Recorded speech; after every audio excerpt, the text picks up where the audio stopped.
Hello commandos, welcome to biometrics classes online. और हम लोग बात कर रहे हैं यूनिट केमिकल थर्मोडायनामिक्स के बारे में। और थर्मोडायनामिक्स में अभी तक हम लोगों ने बात कर लिया था डिफरेंट टाइप की एंथैल्पीज और उनसे रिलेटेड प्रॉब्लम्स पर हम लोग बात कर रहे हैं, ठीक है। तो डिफरेंट टाइप की एंथैल्पीज में हम लोगों ने बात किया एंथैल्पी ऑफ फॉर्मेशन।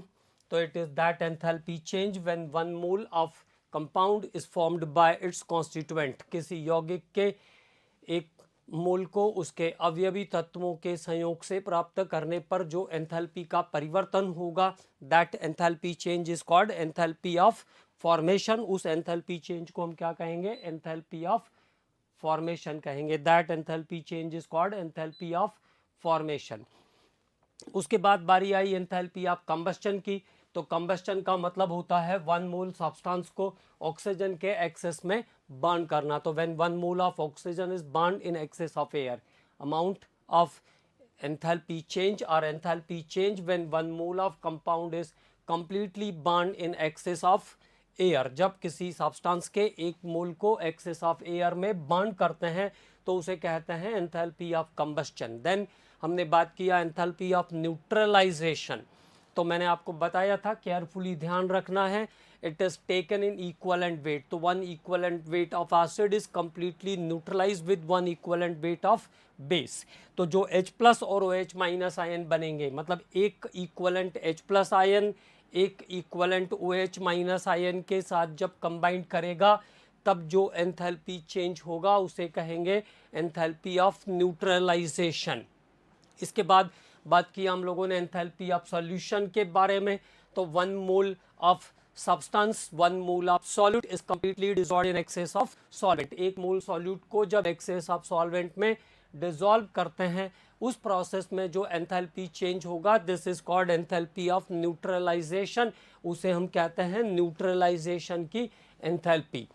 देन हमने बात किया इससे रिलेटेड एंथैल्पी ऑफ हाइड्रेशन।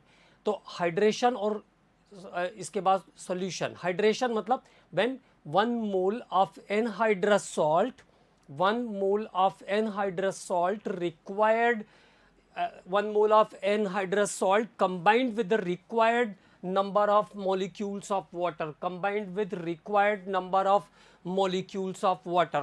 मतलब जितने मॉलिक्यूल उसको रिक्वायर्ड है उतने ही गेन करेगा। जैसे कॉपर सल्फेट .5 वाटर, तो कॉपर सल्फेट एनहाइड्रस ने क्या किया? 5 वाटर मॉलिक्यूल को एब्जॉर्ब किया। इसके बाद आलम्स हैं या जिंक सल्फेट है, तो जिंक सल्फेट .7 वाटर, मतलब जिंक सल्फेट ने 7 वाटर को अपने साथ कंबाइन किया। अपने क्रिस्टलाइन स्टेट में आते समय 7 वाटर को उसने अपने क्रिस्टलाइन स्ट्रक्चर के साथ रखा। तो ये जो एंथैल्पीज होती है इसको हम कहते हैं एंथैल्पी ऑफ हाइड्रेशन। इसके बाद एंथैल्पी ऑफ एटमाइजेशन। तो मॉलिक्यूल के ब्रेकडाउन, मॉलिक्यूल के एटॉमिक पोर्शन में ब्रेकडाउन पर जो एंथैल्पी चेंज होगी उसे कहेंगे एंथैल्पी ऑफ एटमाइजेशन। इसके बाद enthalpy of transformation, it is also called allotropic transformation. When one mole allotrope of an element is converted into its another allotrope. जब किसी सब्सटेंस के एक मोल एलोट्रॉप का दूसरे एलोट्रॉप में carbon diamond to carbon graphite, sulphur rhombic to sulphur monoclinic, इस तरीके से जो चेंजेस होते हैं एलोट्रॉपिक ट्रांसफॉर्मेशन में जो एंथैल्पी चेंज होती है उसे हम क्या कहते हैं? It is called enthalpy of transformation. Okay, तो ये हुआ एंथैल्पी ऑफ ट्रांसफॉर्मेशन। इसके बाद हम लोगों ने बात किया था एंथैल्पी ऑफ फ्यूजन। तो कोई भी सब्सटेंस जब सॉलिड स्टेट से लिक्विड स्टेट में आता है, जैसे आइस है वो फ्यूज होकर के वाटर में आएगी, तब जो एंथैल्पी चेंज होगा वन मोल के लिए, उसके मेल्टिंग पॉइंट के ऊपर जो एंथैल्पी चेंज होगा उसे हम कहेंगे enthalpy of fusion. And enthalpy of vaporisation, तो वन मोल लिक्विड जब वेपर स्टेट में चेंज होगा, one mole liquid is converted into the vapour state, enthalpy change during the process, during this process is called enthalpy of vaporisation. तब उसे हम कहेंगे enthalpy of vaporisation. और जब कोई सब्सटेंस जो है सॉलिड स्टेट से सीधे वेपर में और वेपर से सीधे सॉलिड में आता है, तो जब सॉलिड से सीधे वेपर में जाएगा तो यहाँ पे जो एंथैल्पी हम चेंज कैलकुलेट करेंगे, it is called enthalpy of enthalpy of sublimation. इसके बाद बॉन्ड्स को डिसोसिएट करने के लिए, सिमिलर टाइप के एक मोल कंपाउंड में प्रेजेंट बॉन्ड को डिसोसिएट करने के लिए जो एंथैल्पी चेंज होगा उसे हम कहेंगे बॉन्ड एनर्जी। ठीक है, तो बॉन्ड को डिसोसिएट करने के लिए सीधे सीधे ध्यान रखेंगे जो एनर्जी कंज्यूम होती है उसे हम कहते हैं बॉन्ड एनर्जी। ओके, और बॉन्ड एनर्जी हमेशा बॉन्ड लेंथ के रेसिप्रोकल होगी, मतलब बॉन्ड लेंथ जितनी कम होगी बॉन्ड एनर्जी उतनी ज़्यादा होगी।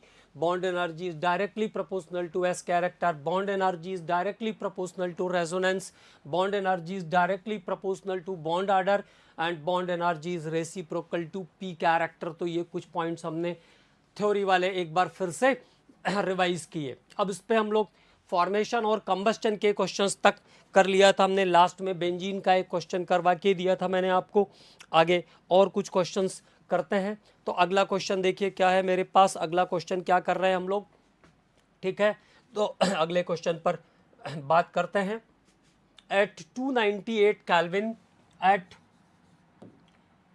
298 केल्विन, 298 केल्विन मतलब 25 degree centigrade, at 298 kelvin enthalpy of formation of, enthalpy of formation of at 298 Kelvin, enthalpy of formation of, enthalpy of formation of, enthalpy of formation of carbon tetrachloride CCl4 H2O and CO2, CCl4 H2O and CO2, CCl4 H2O CO2 and HCl भी है, तो CCl4 H2O and CO2 and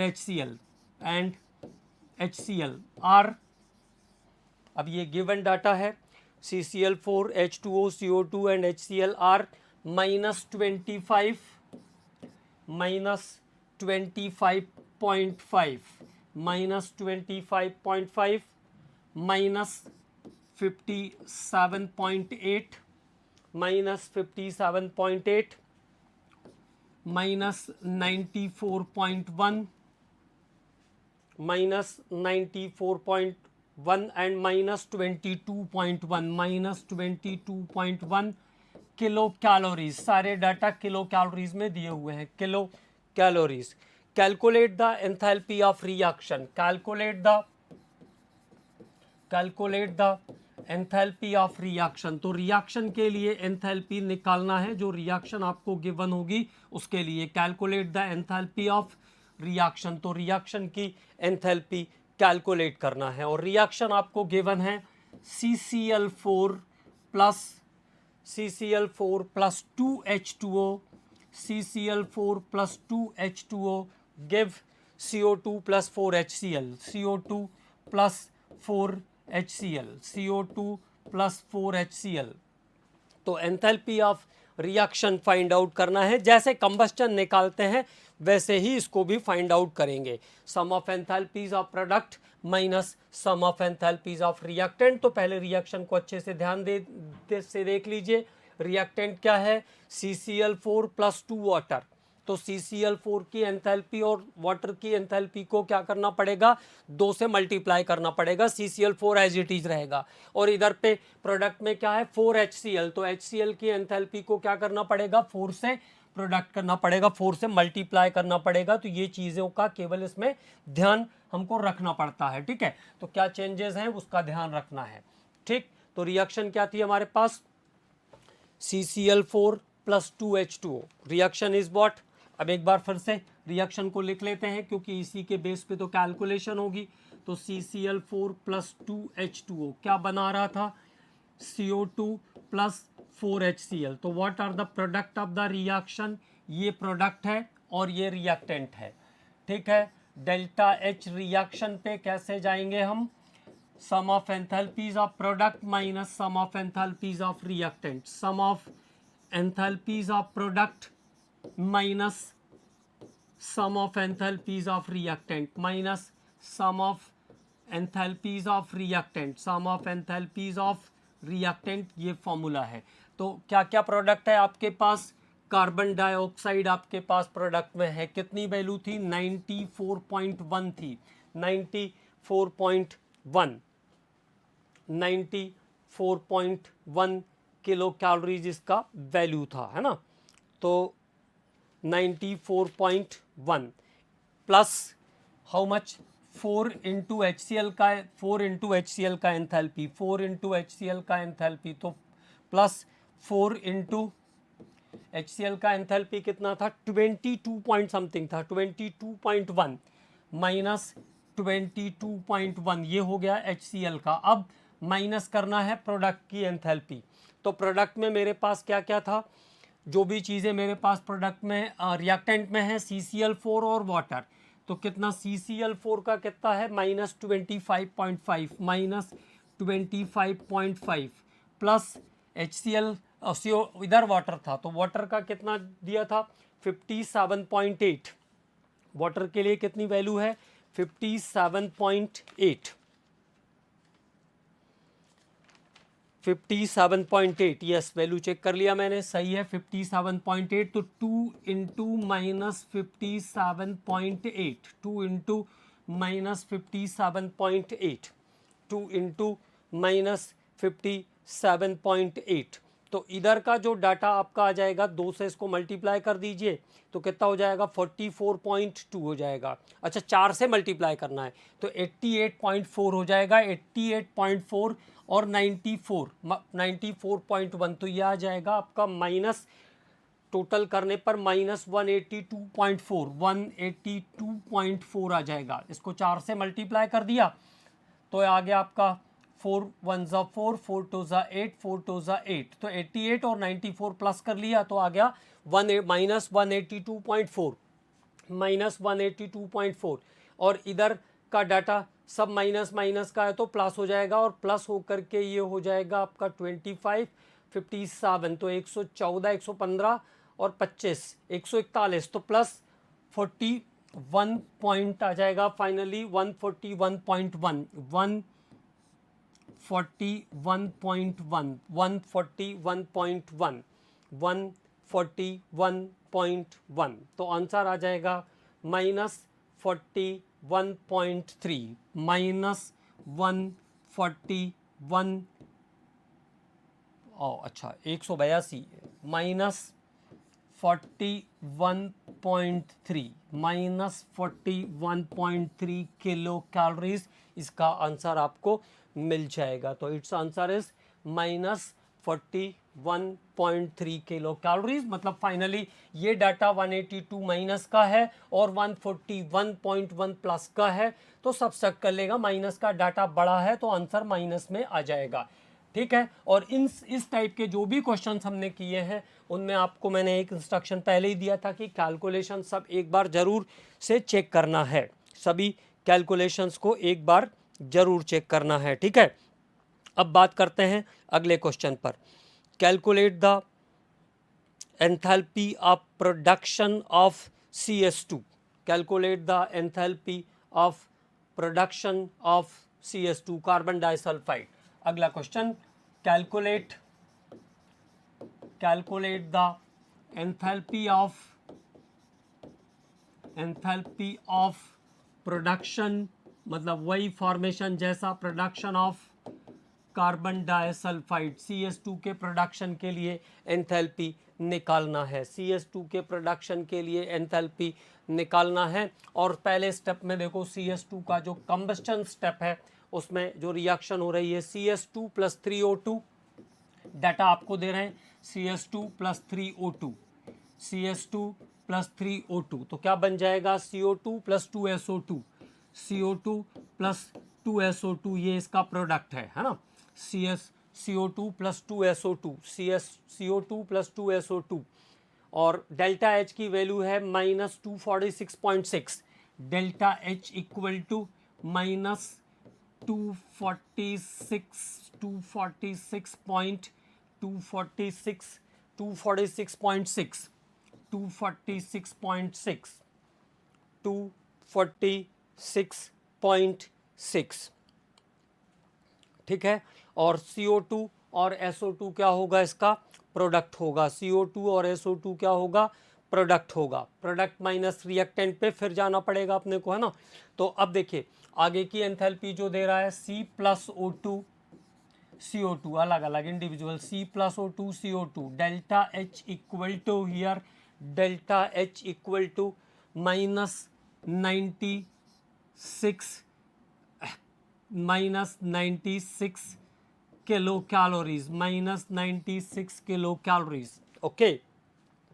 और S+O2 अलग से, S+O2 यहाँ पे जो delta H की वैल्यू गिवन है वो है S+O2 के लिए -70.96 किलो कैलोरीज। तो अब देखो वैल्यूज क्या क्या आ गई।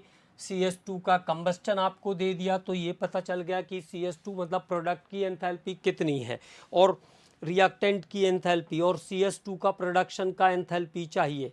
तो क्या बन रहा है, CO2 + 2SO2 ये प्रोडक्ट है, ठीक है। तो delta S carbon disulphide production, product क्या है इसके, प्रोडक्ट क्या है CO2 + 2SO2। तो CO2 का कितना दिया, -96, एक ही कार्बन यूटिलाइज हो रहा है, और सल्फर डाइऑक्साइड कितने सल्फर यूटिलाइज होंगे, 2, और दिया कितने के लिए है, 1 के लिए। तो ये हो जाएगा आपका +2 × -70.96 और माइनस प्रोडक्ट। तो माइनस प्रोडक्ट कितना दिया, प्रोडक्ट का कितना दिया है टोटल, -246.6। तो क्या हो जाएगा, प्लस माइनस माइनस प्लस हो जाएगा, 246.6 हो गया। अब इन दोनों को जोड़ लीजिए तो कितना आ जाएगा, 140 और 96, तो 140 और 96 तो आ जाएगा 237।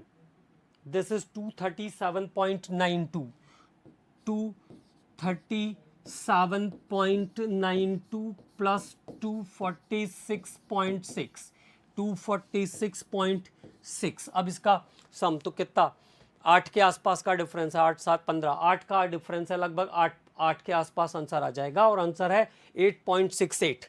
प्लस का डाटा बड़ा है तो आंसर भी प्लस में आएगा, प्लस 8.68 किलो कैलोरीज आंसर मिल जाएगा आपको।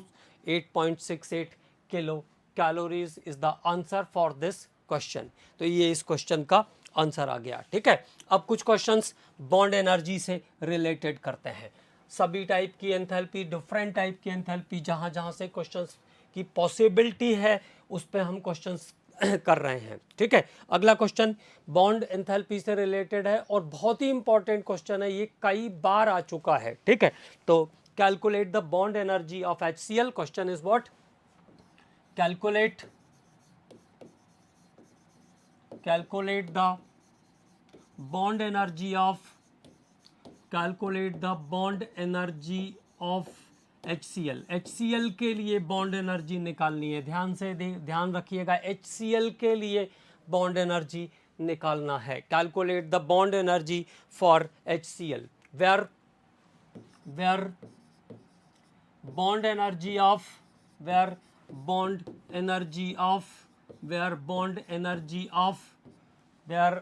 energy of hydrogen, chlorine, bond energy of hydrogen and chlorine are 104, R104 104 and 58 kilo calories, 58 kilo calories, okay, 58 kilo calories. Bond energy HH और Cl के लिए कितनी दी है, बॉन्ड एनर्जी HH और Cl के लिए कितनी दी है, 104 एंड 58 किलो कैलोरीज।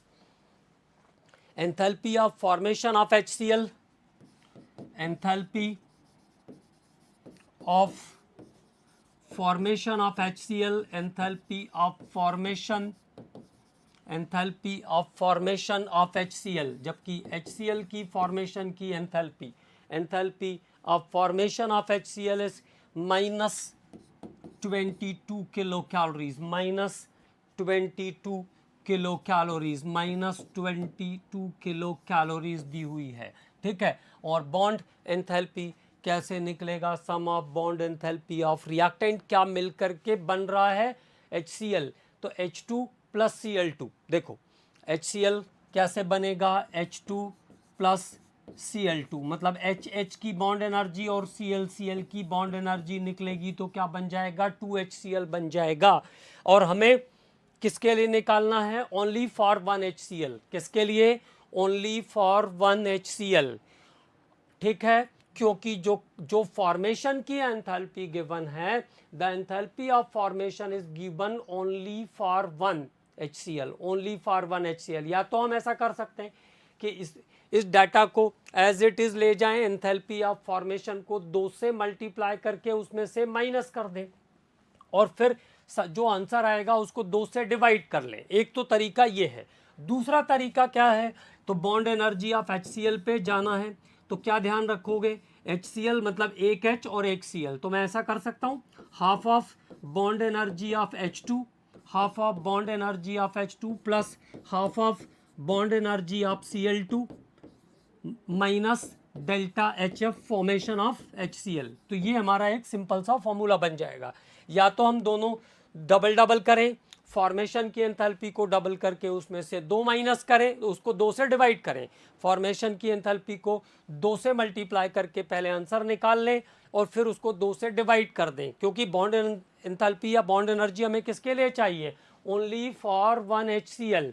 या सबसे उससे भी अच्छा तरीका यह है कि बॉन्ड एनर्जी ऑफ H2 और Cl2 को हम आधा आधा कर दें, हमें फॉर्मेशन किसके लिए दिया है, एक HCl के लिए दिया है, उसको उसमें से माइनस कर दें, तो सीधा सीधा आंसर हमें मिल जाएगा। तो देखो bond energy half of bond energy of H2 कितना दिया है, bond energy of H2 104 plus half of bond energy of Cl2 कितना दिया है 58 minus bond energy of HCl minus enthalpy of formation of HCl कितनी दी है, -22, तो माइनस और फॉर्मूले का माइनस मिला के कितना हो जाएगा, +22 हो जाएगा, ठीक है। तो ये आ जाएगा, देखिए आपका कितना आ गया, ये आ गया 52 और ये कितना आ जाएगा 29 + 22, ठीक है। तो 52 + 29 + 22 तीनों को जोड़ दीजिए, आंसर आपको मिल जाएगा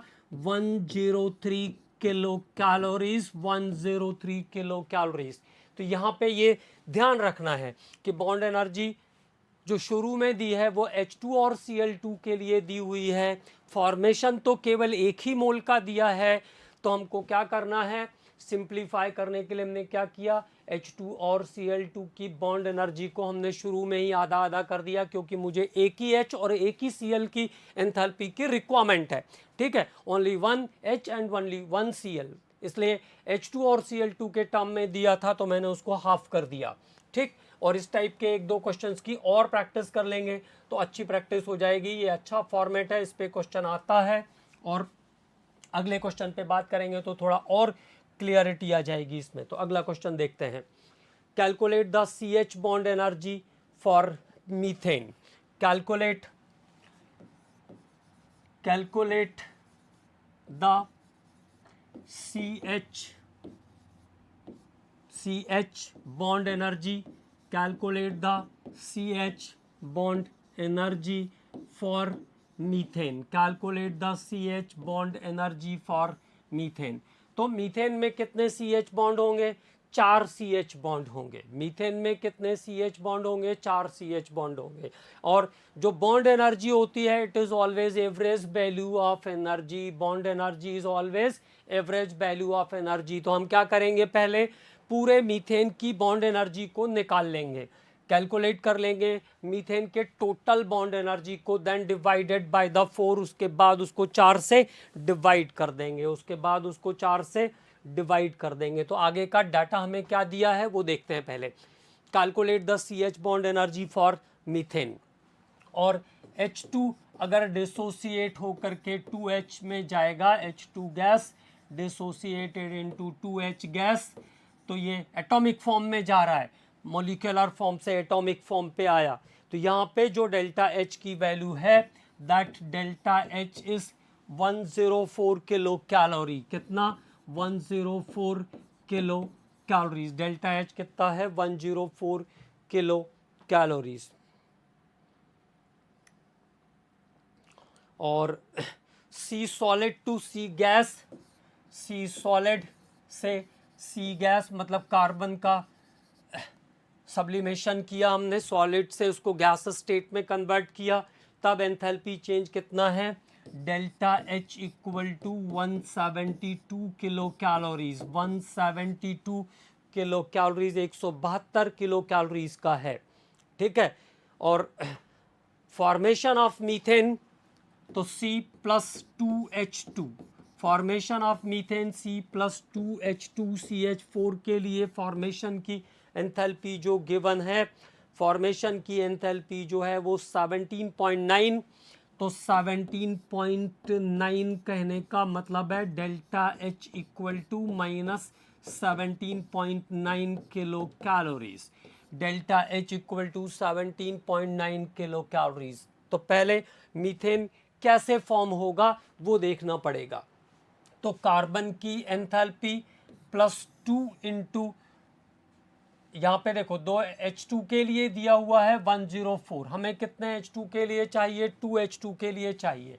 तो कितना था? कार्बन के लिए है 172 प्लस 2 इंटू 104, 2 इंटू 104, 2 इंटू 104, और माइनस मीथेन का फॉर्मेशन कितना है? 17.9, तो ये भी कितना हो जाएगा? प्लस माइनस माइनस प्लस हो जाएगा, प्लस 17.9, ठीक है। अब इसको 2 से मल्टीप्लाई कर दो, तो 172 प्लस 208 प्लस 17.9, तो ओवरऑल CH4 के लिए कितनी आ जाएगी? ये 397.9, 397.9 कितना आ गया? 397.9 for CH4, 397.9 for methane. And now what is to be calculated? क्या कैलकुलेट करना है? CH bond energy of methane calculate करना है, CH bond energy of methane. तो CH बॉन्ड एनर्जी, कितने CH बॉन्ड हैं? 4 CH बॉन्ड है, तो CH बॉन्ड एनर्जी क्या हो जाएगी? 397.9, 397.9 is divided by 4, 397.9 is divided by 4, that is 99.47, 99.47 kilo calories answer मिल जाएगा। 99.47 kilo calories is the answer of this question. Okay, तो ये इस तरीके से हम बॉन्ड एंथैल्पी को कैलकुलेट करते हैं, इसको ध्यान में रखना है, ठीक है। अगले बॉन्ड की बात करते हैं, अगले बॉन्ड एंथैल्पी की बात करते हैं। अगला क्वेश्चन देखते हैं क्या इसमें। What is the next question related with the bond enthalpy? तो अगला क्वेश्चन है, at 298 Kelvin, at 298 Kelvin, 298 Kelvin पर, at 298 Kelvin, the bond energy of the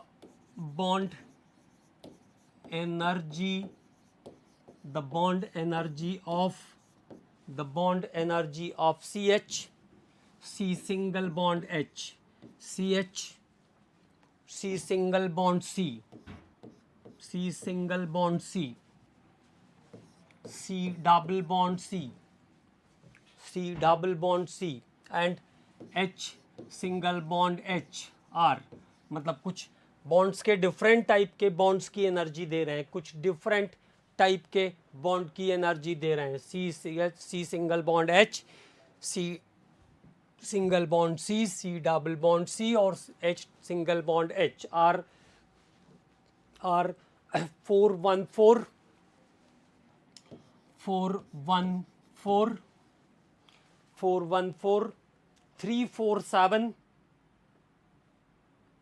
347, 347 615 C double bond C हो गया, ये 615 बढ़ गई ना, तो तीसरे वाले की, हाँ ठीक है, 615 435 435 मतलब एच के लिए 435 किलो जूल्स पर मोल, किलो जूल्स पर मोल, किलो जूल पर मोल है। अब क्या कह रहे हैं, the value of enthalpy is given, calculate the value of enthalpy for change, calculate the value of enthalpy for change, calculate the value of enthalpy change। तो enthalpy change की value निकालना है, किसके लिए, calculate the value of enthalpy change for ethylene, calculate the value of enthalpy change for ethylene, CH2 double bond, CH2 is the ethylene plus H2 to ethane।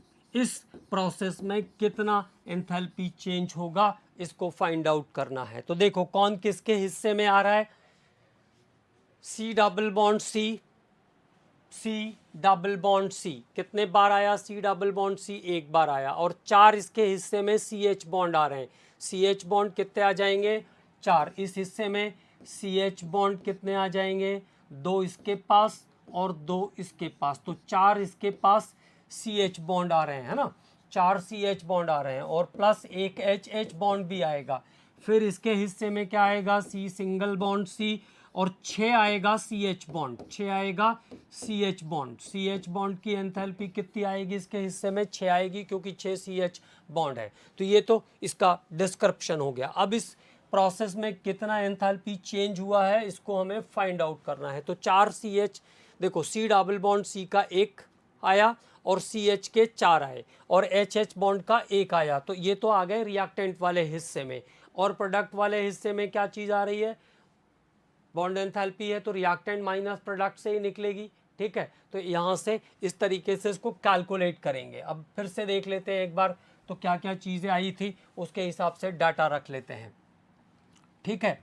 तो देखो क्या क्या चीज़ें यहाँ के हिस्से में आई, C डबल बॉन्ड C इस हिस्से में आया, तो C डबल बॉन्ड C का एंथैल्पी कितना है, C डबल बॉन्ड C का एंथैल्पी है 615 plus 4 into CH bond, 4 into CH bond कितनी है, CH बॉन्ड है 414, 414, तो कितने आ रहे थे 4, तो 4 into 414, 4 into 414 plus HH bond का 1 आ रहा था हिस्सा, HH बॉन्ड का 1, तो HH बॉन्ड कितना है, HH bond is last 435, 435 minus, अब कितने, C सिंगल बॉन्ड C का 1 और CH बॉन्ड के 6, C सिंगल बॉन्ड C, तो C single bond C second number पर है 347 प्लस 6 इंटू CH बॉन्ड, तो 6 into CH bond, CH bond की एंथैल्पी फर्स्ट नंबर पर है 414, तो 414 ये हुआ आपका टोटल कैलकुलेशन। तो अब इसको आप जोड़ दीजिए, 2706 ये आ जाएगा, इधर का हिस्सा आपका 2706, और माइनस वाला जो हिस्सा आ रहा है वो आ रहा है 2831, 2831। तो जब डिफरेंस आएगा तो आंसर माइनस में जा रहा है, तो दिख ही रहा है, आंसर आ जाएगा -125 किलो जूल पर मोल, 125 किलो जूल पर मोल, इसलिए इस रिएक्शन का टोटल एंथैल्पी चेंज होगा। ये क्वेश्चन भी आया हुआ क्वेश्चन है किसी ईयर में, तो बहुत इंपॉर्टेंट क्वेश्चन है, इसको ध्यान में रखना है, ठीक है। अब बात करते हैं अगले क्वेश्चंस पर, अगले क्या क्वेश्चन है और वो किस टॉपिक से रिलेट कर रहे हैं उस पर बात करते हैं। तो पहले 2 क्वेश्चन हम लोग कर लेते हैं ट्रांसफॉर्मेशन का। ट्रांसफॉर्मेशन बिल्कुल सिंपल है, तो सबसे पहले बात कर लेते हैं ट्रांसफॉर्मेशन के क्वेश्चन की। एक ही स्टेप में सॉल्व हो जाता है ट्रांसफॉर्मेशन का question, only in single step solve हो जाएगा ट्रांसफॉर्मेशन का question. Transformation means allotropic transformation, जब किसी सब्सटेंस का एक मोल एलोट्रॉफ दूसरे एलोट्रॉफ में चेंज होता है तब हम उसे कहते हैं एंथैल्पी ऑफ ट्रांसफॉर्मेशन। तो calculate the enthalpy of transformation of diamond to carbon graphite. तो क्वेश्चन क्या है, calculate the enthalpy of transformation, calculate the enthalpy of transformation, calculate the enthalpy of transformation, calculate the enthalpy of transformation for carbon diamond to carbon graphite, carbon diamond to carbon graphite, carbon diamond to carbon graphite, मतलब diamond का graphite में conversion का transformation enthalpy निकालना है। Enthalpy of transformation of conversion of diamond to graphite. अब diamond से graphite पर जाना है और वैल्यूज क्या दी हुई है, carbon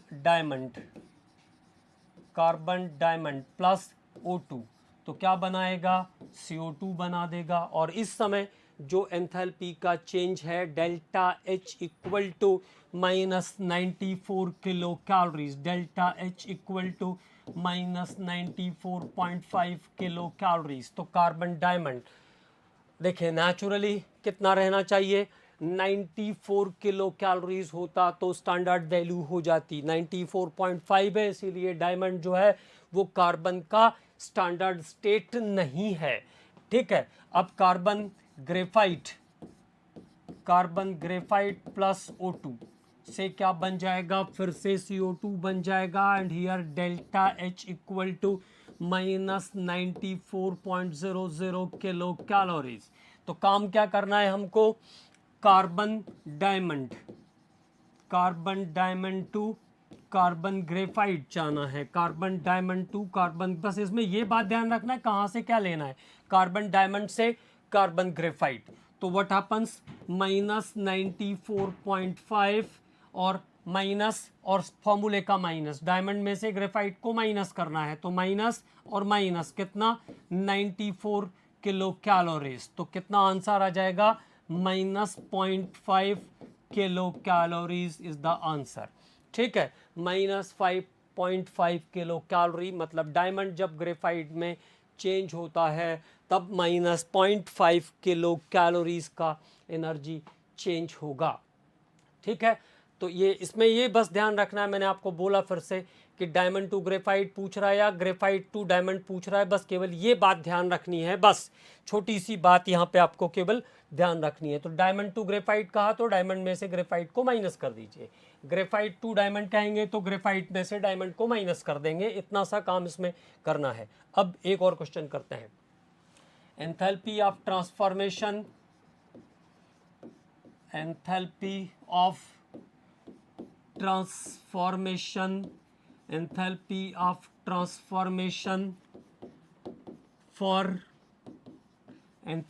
of transformation for enthalpy of transformation for rhombic sulfur to monoclinic sulfur, rhombic sulfur to monoclinic sulfur rhombic to sulfur monoclinic जाना है। अब दोनों स्टेप की एंथैल्पी क्या दी हुई है, केवल वो चाहिए मुझे, कहाँ से कहाँ जाना है, रोम्बिक टू मोनोक्लाइनिक। तो rhombic minus monoclinic is the answer, जिसमें कन्वर्ट कर रहे हैं उसमें से उसको माइनस करना है। ठीक है, तो देखो अब डाटा है sulphur rhombic, data is sulphur rhombic, data क्या है हमारे पास, सल्फर रोम्बिक प्लस O2 क्या बन गया, sulphur dioxide, sulphur rhombic plus O2 क्या बन गया, sulphur dioxide. Here the delta H equal to minus 71 kilo calories, 71 kilo calories, ठीक है, 71 kilo calories. Sulphur monoclinic, sulphur monoclinic plus O2, तो अब जब सल्फर डाइऑक्साइड बनेगा, here delta H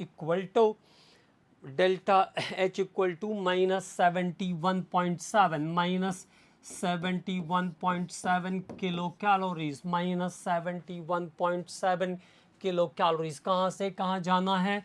rhombic to monoclinic, rhombic to monoclinic. तो क्या ध्यान रखना है? Sulphur rhombic to sulphur monoclinic. तो जिसमें जा रहे हो उसको माइनस करो। सल्फर रोम्बिक कितना? माइनस 71 किलो कैलोरीज, और सल्फर मोनोक्लाइनिक कितना? माइनस 71.7। फॉर्मूले में भी माइनस है तो कितना हो जाएगा? 71.7 प्लस का, तो आंसर आ जाएगा plus 0.7 kilo calories, plus 0.7 kilo calorie is the answer. तो answer of this question is plus 0.7 kilo calories. तो ट्रांसफॉर्मेशन में कोई काम नहीं करना है, ट्रांसफॉर्मेशन में बस ये ध्यान रखना है कि कहाँ से कहाँ कन्वर्ट हुआ। रोम्बिक टू मोनोक्लाइनिक गया तो रोम्बिक में से मोनोक्लाइनिक माइनस कर दो, मोनोक्लाइनिक टू रोम्बिक जा रहे हैं तो मोनोक्लाइनिक में से रोम्बिक को माइनस कर दो, आंसर आपको मिल जाएगा। लेकिन अब एक बात रहती है कि सभी चीज़ों को ध्यान में तो रखना पड़ेगा कि कहाँ से किस क्वेश्चन को आपने कैसे सॉल्व किया है, वो बात आपको ध्यान में रखनी पड़ेगी। अब बात करते हैं, कुछ क्वेश्चंस लेते हैं एंथैल्पी ऑफ न्यूट्रलाइजेशन से related, some questions related with the enthalpy of neutralization, ठीक है। तो कुछ क्वेश्चंस हम लोग देखते हैं न्यूट्रलाइजेशन एंथैल्पी से related. About enthalpy of neutralization, NaOH plus HCl, NaOH plus HCl क्या बनाएगा? NaCl plus water, NaCl plus water। इसके लिए जो वैल्यू है वो है आपकी delta H neutralization equal to minus 57.3 kilo joule पर इक्वलेंट, या 13.7 किलो कैलोरीज। तो डेल एच के टर्म में जाएंगे तो माइनस में आ जाएगा, है ना। और नॉर्मली कितनी रहेगी, कैसे लिखेंगे हम? Plus 57 kilo calories. तो यहाँ पे अगर प्रोडक्ट के साथ लिखते तो प्लस 57, और डेल्टा एच की वैल्यू पे जाएंगे तो माइनस 57, ये ध्यान रखेंगे। Find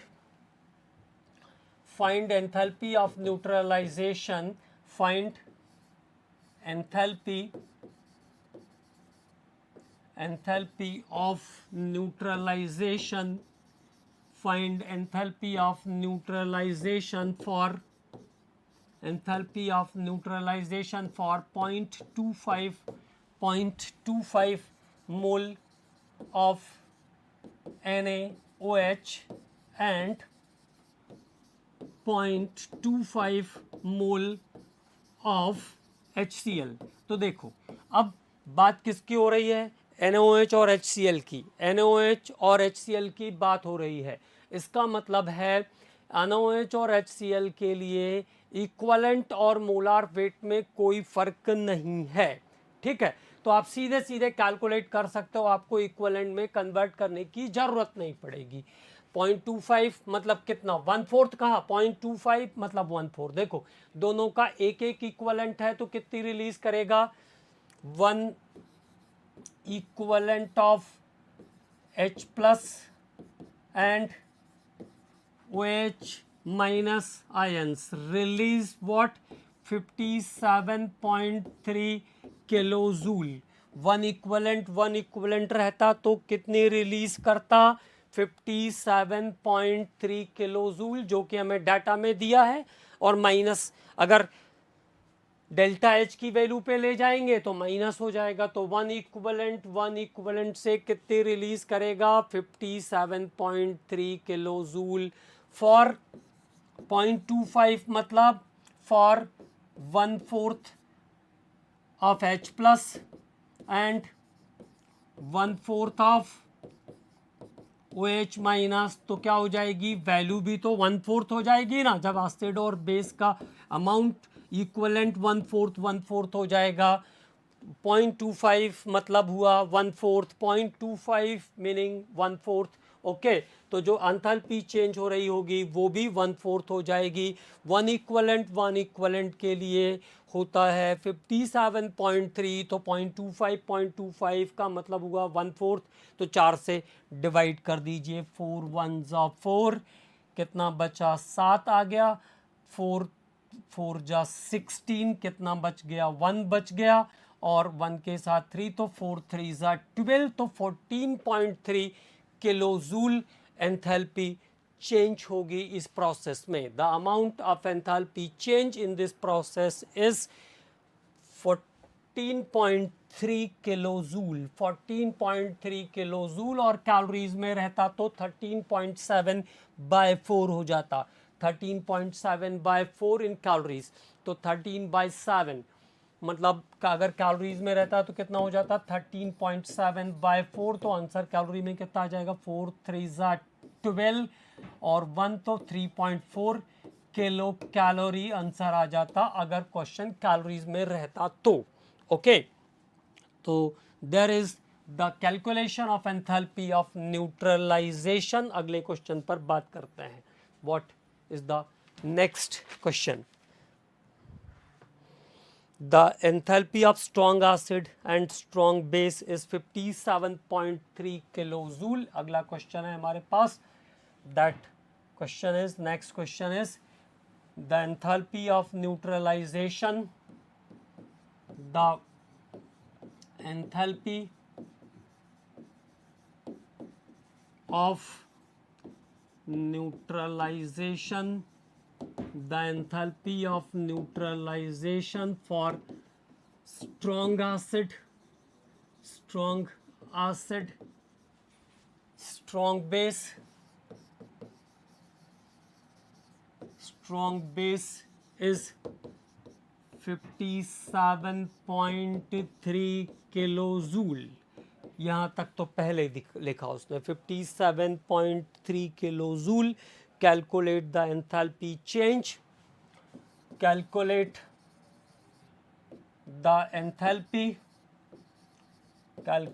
the enthalpy when 0.5 mole of HNO3, when 0.5 mole of HNO3 reacts with 0.2 mole of KOH, reacts with 0.2 mole of KOH, 2 mole of KOH, 0.2 mole of KOH। Okay, तो question समझ में आया। 0.5 मोल HNO3 और only 0.2 mole of KOH, तो जब तक acid और base दोनों रहेंगे तभी तक तो न्यूट्रलाइजेशन होगा ना। एसिड और बेस दोनों रिएक्ट करेंगे तभी तो न्यूट्रलाइजेशन होगा। एक फिनिश हो जाएगा तो न्यूट्रलाइजेशन की रिएक्शन क्या होगी, रुक जाएगी। मतलब HNO3 का यहाँ पे 0.2 के बाद का जो अमाउंट है वो सब बेकार हो जाएगा, कोई मतलब नहीं है उसका। तो क्या हो गया, अगर 1 मोल होता, क्योंकि दोनों मोनोवैलेंट है तो इक्वलेंट और मोल से फर्क पड़ेगा नहीं। 1 इक्वलेंट रहता तो कितनी 57.2 किलो जूल रिलीज कर लेता। अब HNO3 कितना है 0.5 और KOH कितना है 0.2। एक तरह का लिमिटिंग रिएजेंट जैसा क्वेश्चन आ गया। तो किस पे डिपेंड करेगा, बेस के अमाउंट पर यहाँ डिपेंड करेगा, क्योंकि बेस का अमाउंट कम है और न्यूट्रलाइजेशन के लिए एसिड और बेस दोनों चाहिए तभी तो रिएक्शन कैरी ऑन होगी। तो एसिड बचा रहेगा, बेस फिनिश हो जाएगा। तो जब तक बेस है तब तक रिएक्शन होगी। तो 1 इक्वलेंट प्लस 1 इक्वलेंट बेस के लिए कितना, एक इक्वलेंट एसिड एक इक्वलेंट बेस के लिए कितना है 57.3 किलो जूल। क्या ध्यान रखना है, कम कौन सा है, बेस कम है। दोनों बराबर तो है नहीं, 1/4 तो है नहीं कि मैं 4 से डिवाइड कर दूंगा।